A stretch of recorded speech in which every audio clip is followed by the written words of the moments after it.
Hi, I'm John Hageman from JLL. Welcome to KNN. Today I'm here with Bob Knakal, and today we're going to talk about the current market conditions of the investment sales market in New York City. So we touched inland, talked about office for a second, so why don't we pivot to office? Okay, yeah, the office market is probably the most opaque of all the sectors. Again, it's operating as two distinct markets almost. We have the new construction Class A sector, which seems to be doing great. It seems like if you build a new office building anywhere, you're going to get triple-digit rents today. So demand for that space is great. That market is operating very well. Then you look at everything else. We have significant vacancy. There are only so many things you can do to upgrade an older building. You can't really change ceiling heights, can't take columns out. So you can upgrade a building, but you can't really make it competitive to new construction. And so I think there are challenges in that space that need to be addressed, and I think we can address it by converting a lot of that older, obsolete office stock to alternative uses, residential being the number one. But I think in order to make that feasible, we need to see values drop a little more. And in addition, we need a citywide 421G program tax abatement to make it more economically feasible to do it.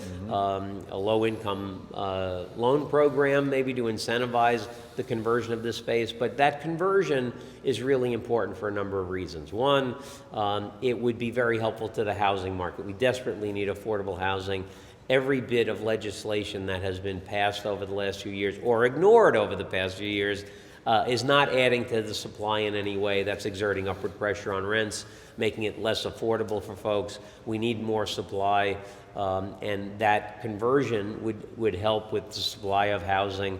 It also would be good for the office market because we have far too much office stock that is underutilized, functionally obsolete. And so that would be good. And in addition to the tens of thousands of jobs that would be created to do all this work to convert these buildings. So we'd see ultimately tax revenue increase, we'd see jobs being created, a positive boost to the housing market, positive impact on the office market. No reason not to do it. I hope our elected officials can see the light there because it just makes sense all around. Okay, retail. Retail, okay, we'll end on a bright spot. I started on one and ended on the other. The interesting thing in the retail sector is that, there's been downward pressure on retail rents for about 5 years. Rents are significantly below where they were at the peak of the market. However, most market participants believe that retail rents have stopped going down. Leasing activity is picking up.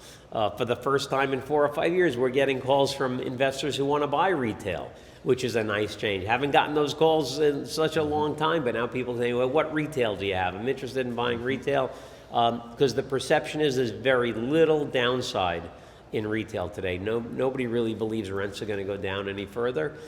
So similar to the dynamics that existed in the multifamily sector, where we had very, very low cap rates because the perception was there's no downside.